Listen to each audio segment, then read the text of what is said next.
You're still watching Good Morning Kenya. Welcome back. My name is Mike. Maybe we continue with the program, and now we shift gears and talk about matters to do with Kenya diaspora, faith, and culture. We're talking about, the idea is talking about influence of faith, leadership shifts, and cultural preservation abroad, as spearheaded by the Kenya Christian Fellowship in America. And I will be joined by Patricia Jenga, who is the KCFA president from Maryland, and also Dr. Bernard Theoras, who is a KCFA president from North Carolina, and also Dr. Joseph Okello, who is a immediate former KCFA president from Florida. Welcome to the program, and I hope you're doing well. I'll start with you, Patricia, because you're the lady. How are faith-based fellowships helping Kenyans or shape the experience of Kenyans abroad? Patricia?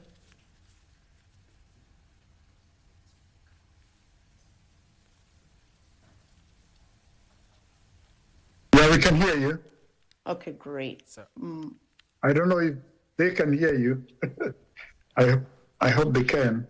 Okay. All right. I will try again. Okay, fantastic. Thank you again for this opportunity to be here to share about the great work that Kenya Christian Fellowship in America is doing. KCFA is an organization that is 34 years old. We're going into our 35th year. Started in the early 90s by Dr. Joe Karogi and has continued to grow up until this point. We have a really clear mission, which is to impact generations by supporting all our people, our members and friends of Kenyans in their civic, socio, emotional, and spiritual life. And so when we talk about what is the impact of KCFA in the diaspora, specifically in North America, we want to be of impact to our men, our women, our children who come through this organization at any point in time. We do that through conferences, we do that through local chapters, and as you can see, we have a local chapter chair here, Dr. Bernard Theora. We have other chapters around the country, we have about 25 of them. And so our impact on a regular weekly level continues to be great in the US, and also in Kenya, we have some people who have been members of KCFA and have moved back to Kenya. Mm-hmm. Thank you. Let me bring in Dr. Bernard Theoras. Dr. How do you think, or do faith-based organizations help Kenyans stay abroad and still rooted in their cultural identity and as Kenyans? How do these fellowships help Kenyans in that regard? Well, like Madam President said, we stick together as the Kenyan community, and we have so many programs. Like if you look at, the departments that we have a department for women, we have a department for men, we have a department for youth, we have a department for basically everybody to make sure that we get together and we help every department is able to help the people who fall in that category. So we have programs, we have activities that remind us that we are still Kenyans. And that is one of the things that we shout so loud, to make sure that even the children who are born here, they have an identity. We remind them that they are Kenyans. So what we do when somebody comes here, let's say they are new, we receive them, we help them settle down, and most of them we make sure they have joined the organization, so that, remember, when somebody gets here, they are far from the network that they had back home. And so when they get here, they have to develop this network. And KCFA has been very, very critical in making sure that the people are welcome, the people are grounded, and the people are still, being taught the things they need to be taught. Mm-hmm. So that's how we do it. Okay, let me bring in Dr. Joseph Okello. And of course, you've stayed abroad for quite some time. And I'd love to know the kind of challenges that Kenyan immigrants face in terms of faith, identity, and community, and how they can be addressed. There are a number of challenges that they face. There's no doubt about that. First of all, there's the question of cultural differences that they have to deal with. You come to the United States with your own sets of cultures and you encounter a new set of culture, and there's definitely going to be a clash. But in terms of the faith, there's always the challenge of compromising your beliefs and your convictions. And when that happens, you have to go back to the word of God as theoretically written in scriptures to regain your grounding. And Kenya Christian Fellowship in America helps to facilitate that kind of challenge. Of course, there's also the financial challenge where you are coming to the United States believing it's the land of opportunity, but that opportunity is not available unless you put in the hard work. And when you put in the hard work, it's not always a guarantee that you will be rewarded. So you have those three types of challenges: financial, cultural, faith challenges that you face. And then there are generational challenges. You have so many different generations. Right now we are dealing with Gen Z.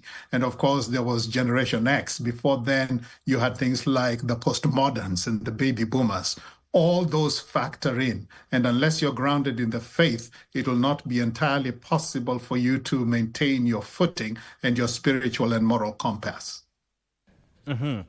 Indeed. Patricia, you are the first woman to head KCFA as its president. And now, what does that election mean, especially for women, when it comes to faith-based organizations? Thank you for that question, and I'm honored to serve in that capacity. Dr. Okello is my immediate predecessor. I took the reins from him 2 years ago. KCFA has had 8 presidents, so I'm the 8th one, and the past 7 obviously have been gentlemen of great renown and integrity. I'll say my niece has reminded me many times that this is really an important thing that has happened. The people of KCFA are grounded in faith and very forward-looking people. So this wasn't happenstance. It's something that people are committed to and wanted to be a part of. And so being a woman president for an organization such as this, that is serving really over 300 registered members and other people who come through our doors at any point in time, is a work that I take seriously. It's a work that I know will last longer than I'll ever be. And it's an opportunity to be an inspiration to women who are younger than me. I constantly am in conversations with them in terms of being able to rise and be what it is that God has called you to be, and to be able to appreciate the places that we are placed in our lives, regardless of who we are. I come from a small town called Kitale. And so from Kitale, and if I let you know what estate I grew up in Bondeni, that's where I was raised, to this time in my life, it's really an opportunity to be able to show that regardless of who you are, man or woman, or where you come from, that you can be able to do the things that God has put you in this world to be able to do. Do you think these challenges, the norms in church and other faith-based organizations in terms of accepting and embracing women in leadership? Those exist everywhere. They exist in our secular jobs and they exist in the ministries that we do. There are things that I'll say that I will, knowing that that's a, and being able to show I have. I'm blessed through KCFA that I have grown up in KCFA. I've been a part of KCFA for the better part of 25 plus years. So the people that I work with have known me, but the challenges are there, especially in spaces where people do not know you, right? You walk in, they're expecting a president, and Patricia shows up, and Patricia is presenting a certain way, and that may be challenging for some people. Now, my experience is that the work that a person does, the work that I do, will speak for itself. Would I rather that not be the case? Absolutely. I would rather that I walk into a space and the expectation is that the work will be done as opposed to proving myself. But those challenges do show up in some spaces. But I'm surrounded by a group of men and women who are supportive. I'm surrounded by a group of men and women who know the work that I can do and are able to push me. And so in that way, for other women leaders, especially in ministry, is really surrounding yourself with people who are going to be on your team, people who are going to give you the support that you need, the encouragement that you need, so that when you show up in these opportunities or in these spaces, you know that you have backing of people who are praying for you, pushing you, and supporting you. So the challenges are there, absolutely, but the work has still to be done, and that's my commitment. Okay, Dr. Bernard, there's, leaving Kenya and going to live in a foreign land usually comes with things like culture shock and everything. But then again, if you're talking about faith and culture, what is the role of faith in maintaining cultural identity? Well, I know one of the culture that we have to maintain is the culture of Christ. At least that one we all agree. And whether you are an American or whether you are Kenyan, we are brought together by that faith.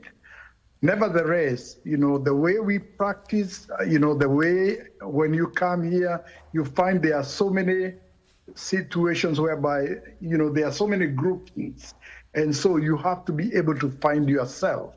Now it becomes a challenge, especially when we are raising our children here, the culture that we believe in. We have to be very, very intentional and make sure that we do not lose that. So the faith helps us, especially when you are grounded in your faith. Definitely, even with your culture, it comes in. So we find ourselves, sticking together. We find ourselves holding our culture and ensuring that we are telling people, you cannot, like they say, if you do not have a culture, if you do not have your own culture, then you are wearing mtumwa. So we keep on reminding people that we have to be who we are. We can be here. I know we have been, many of us have been here for quite a bit of time, and but we never forget where we came from. So that is something that we try to maintain as much as possible. Indeed. If I could jump in as well, Mike, is that okay? Yes. Part of the reason KCFA was started was just that. There's a way that we worship as Kenyans in different places. You come to America, and there's a way that the American worships God. Same God, but there are different ways, just like there are different denominations. And so when KCFA began, that was part of the gap that KCFA wanted to fill. People had come to Kenya, from Kenya, they've come to the United States, and there's a way we sing, there's a way we preach, there's a way we fellowship with one another that is based upon where we are coming from. And so KCFA comes in to bridge that gap.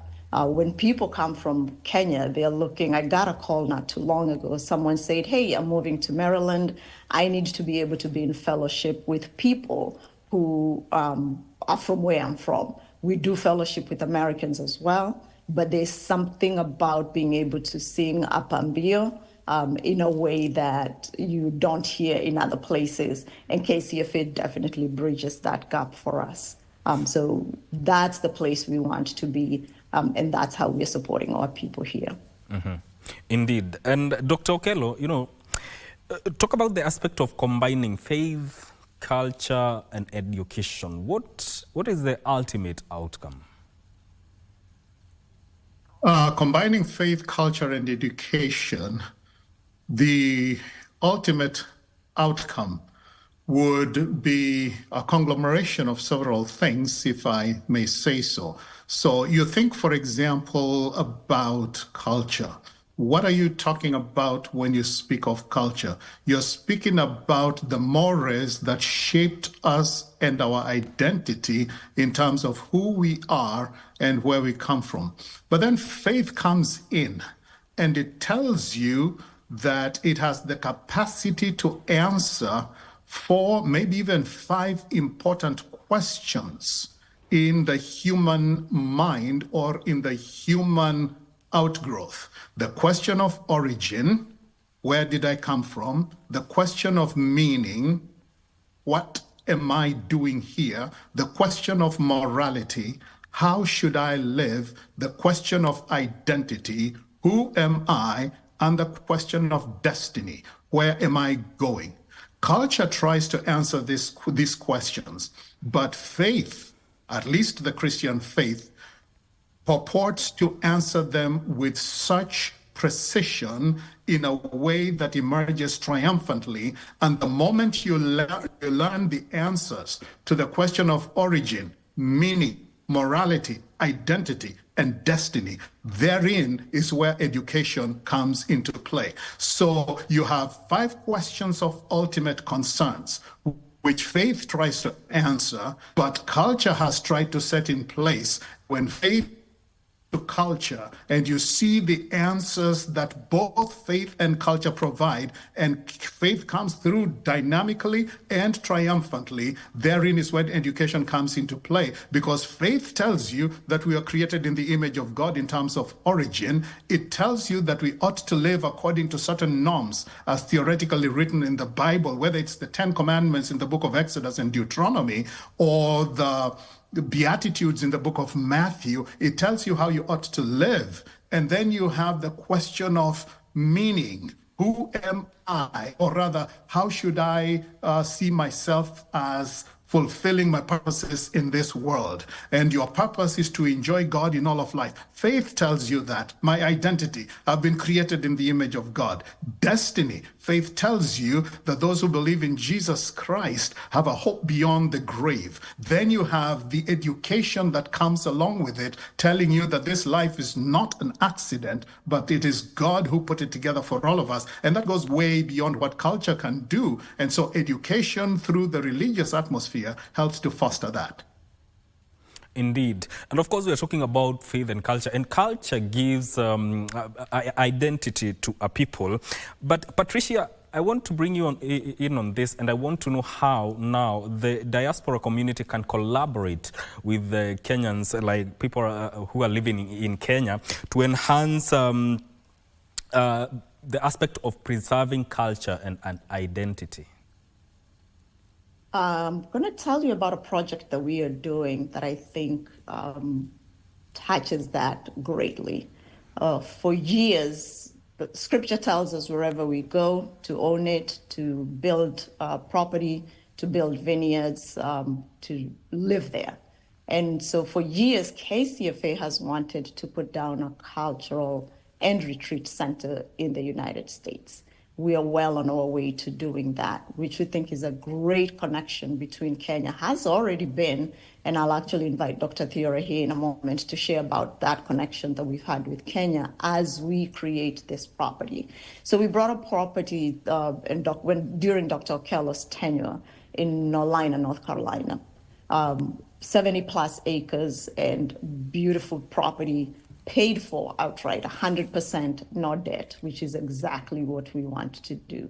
And we want to build a cultural and retreat center there. The cultural part is telling people about who we are as Kenyans. So the people in America can participate in that. They can come and see, they can visit. There's museums and play that we want to put down there.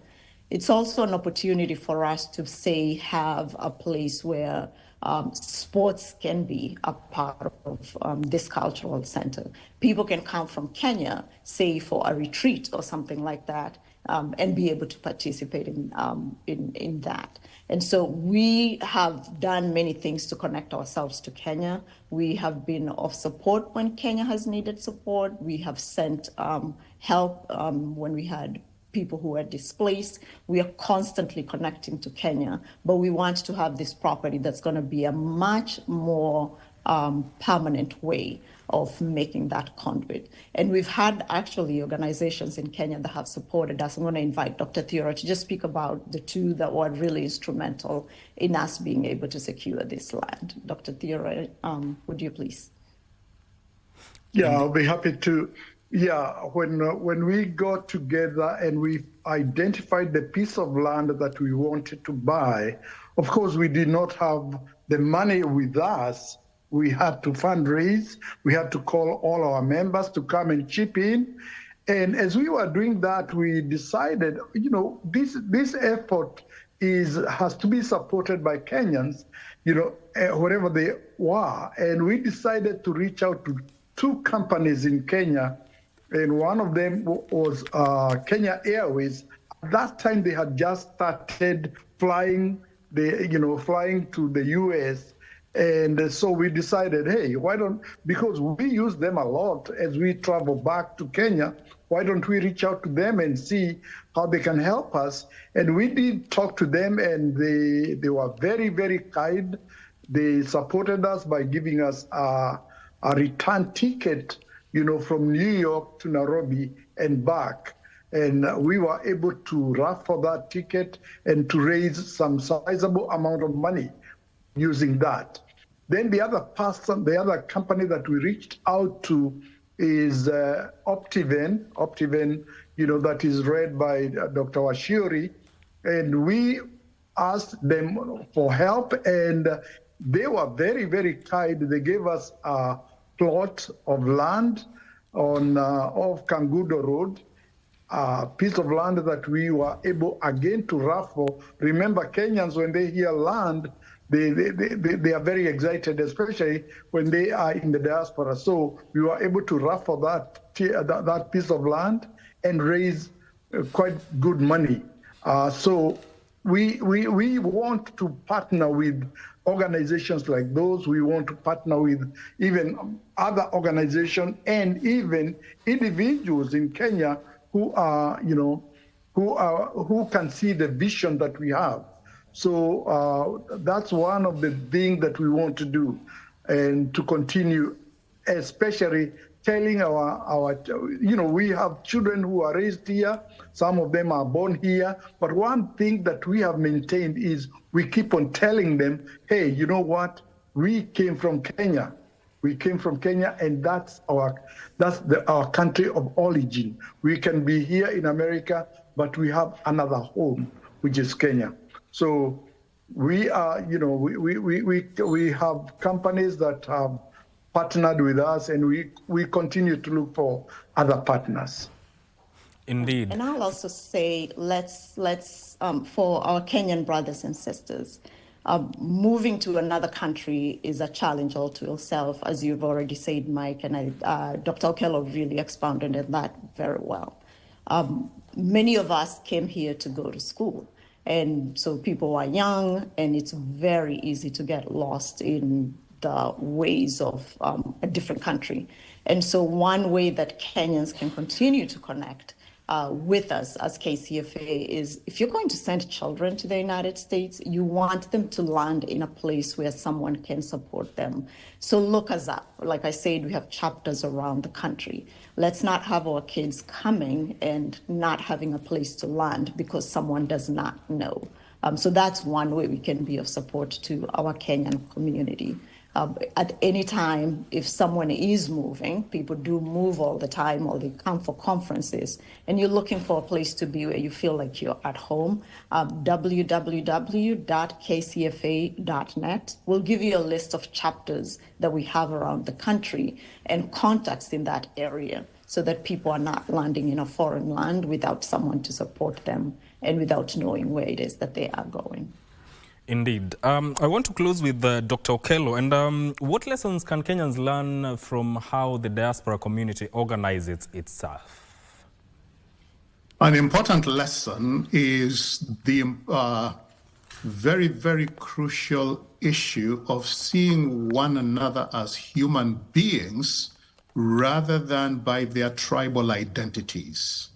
KCFA has basically gone beyond that.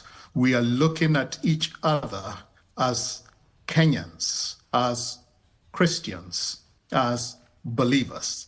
Yes, we do honor our own cultures, but we don't allow cultural prejudice, ethnic prejudice, or tribalism to come in the way. We worship together as one. We love each other irrespective of our ethnic backgrounds and our ethnic origin. So there's the question of being united. There's the question of coming together as one. There's power in unity. There's power in collaboration together. That is an important lesson that we can learn. But also the importance of faith. Faith can take you to levels where nothing else could take you. I have studied philosophy and I have looked at different worldviews in life. And I can tell you that the power of faith, as I said already, emerges triumphantly when you are dealing with life's challenges.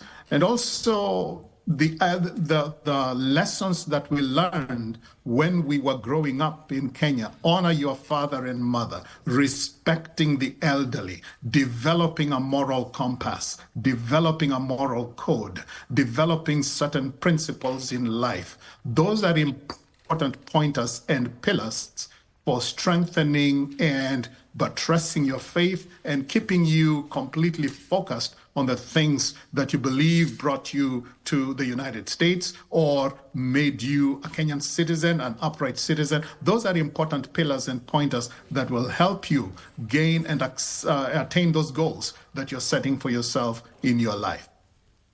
Thank you so much, ladies and gentlemen, for joining us here on Good Morning Kenya to talk about matters to do with faith and culture, especially for the Kenyan diaspora. That is Patricia Jenga, who is the KCFA president, and Dr. Bernard Theoras, also the KCFA president, North Carolina chapter, and Dr. Joseph Okello, who is the immediate former KCFA president, joining us live from the United States. This is where we end this conversation. My name is Mike Megwe. I leave you with the weather report.